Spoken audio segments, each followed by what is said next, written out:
What's going on, ladies and gentlemen? My name is Rob, aka Blitz Ev or Ev. Welcome back to the channel. Today we're going to be running over my top 10 tips and tricks in Apex Legends for console players. Basically, I've been playing probably I reckon I've got like a good amount of gameplay time. I'm level 93 at the moment, season 1, so yeah, I've got a fair amount of gameplay time. I know what I'm doing. I feel like I'm above average player, I'd like to say, without being big-headed. It's quite hard to say that without sounding big-headed, but these are basically my top 10 tips and tricks. I won't be having, or I should say, there won't be gameplay in the background that's relevant. It's just going to be clips of myself playing games, so don't worry about that. If you just want to minimize this in the background and listen to it, then by all means do so.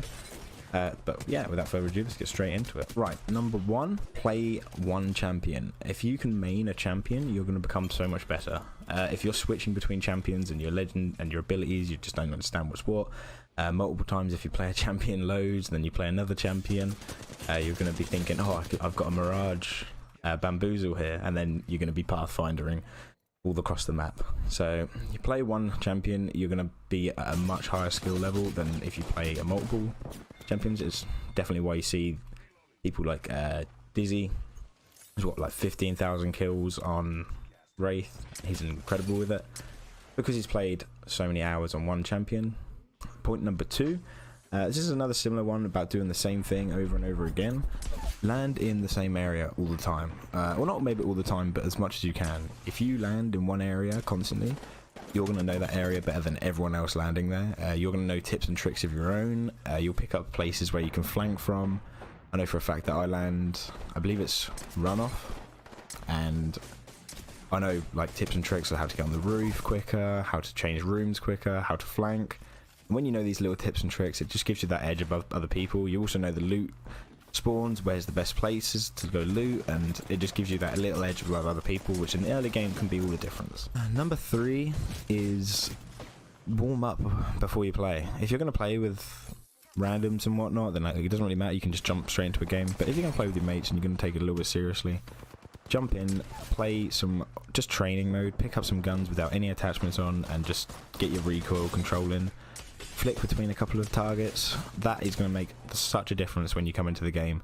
If you're coming in cold and your hands aren't warmed up and your muscle memory's not there, when you're shooting someone who's running past or running at you, it's going to feel like a complete alien. So just make sure you warm up before you play. It's going to make heaps of difference. Point number 4. Now this is one that I see a lot of my teammates doing in randoms. When you're landing, focus on getting that armor and that gun. Don't worry about picking up all the meds, the ultimate accelerants. Like, what are you going to do with an ultimate accelerant when you've got no gun? By all means pick up the nades, but this is more of a point for newer players, because I know that myself and a bunch of my friends were a bit more advanced perhaps, and when you're looting it doesn't really slow you down that much. It shouldn't slow you down. This game is designed for you to be able to loot where you don't have anything slowing yourself down. So if you're good enough, you can just spam X while running through, or square if you're on PS4.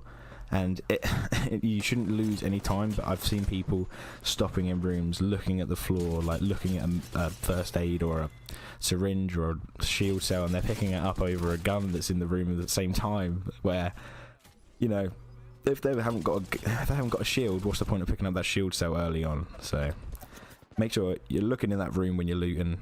See a gun, just go straight for it. You need that defense better than anything else. Point number 5 is position.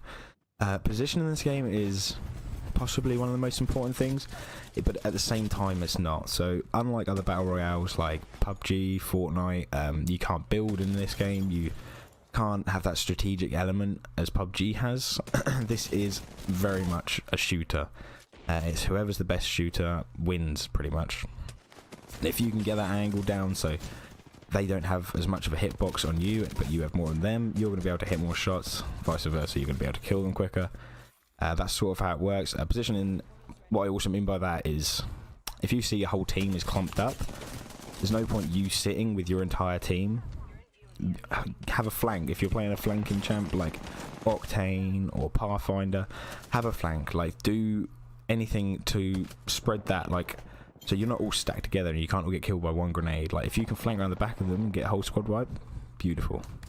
And if you do that, let me know. I want to see a video of that. Point number 6: don't become dependent on one loadout, I'm gonna say. So I know that myself from a couple of my teammates, when the game first came out, we were like, carbine, wingman, that is it, that is all we're gonna play with. We won't pick up any other guns because that is all we're gonna use. Although this is good because you become insane with just those 2 guns, it also means you're completely limited and you're a bit like a noob when you pick up any other gun. By all means, I mean, like, have a favorite gun. There's no like nothing wrong with having a favorite gun and a favorite loadout, but don't be afraid to take other guns and try other guns. Like, there are so many good guns in this game, and everything is good in a certain situation. But, well, apart from the Mozambique, but you know.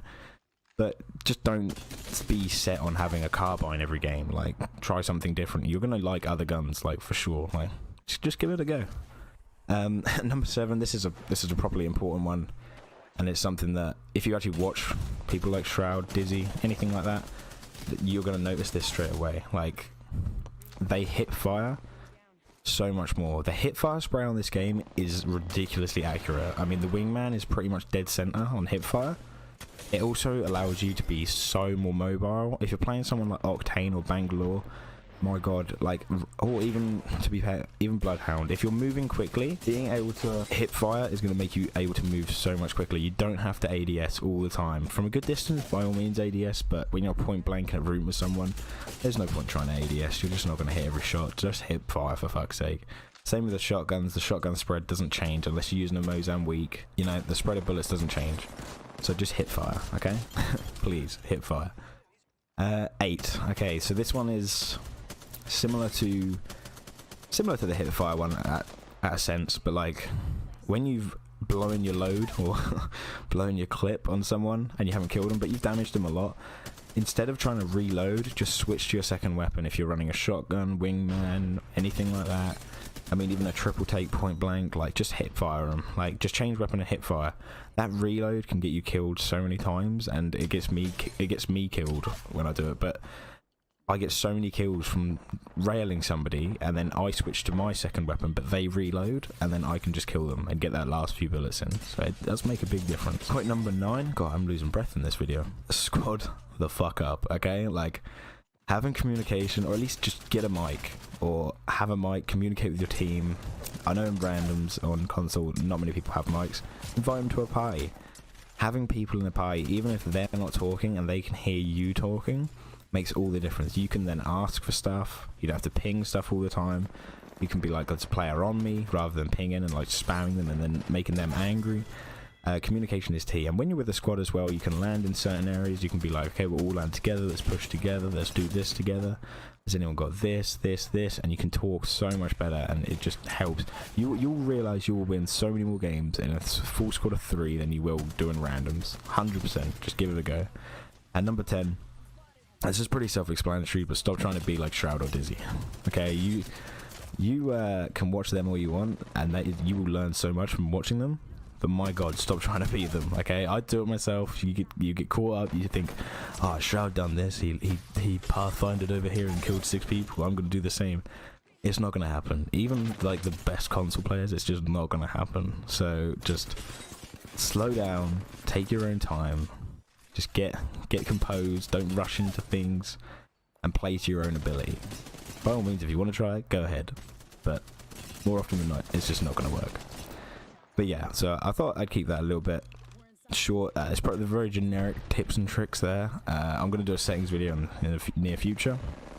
But if that helped you at all, please feel free to drop a like, comment, subscribe down below. Let me know if you enjoyed it, if it helped you at all. If not, if you tried any of them, how they helped you. So yeah, let me know in the comments down below.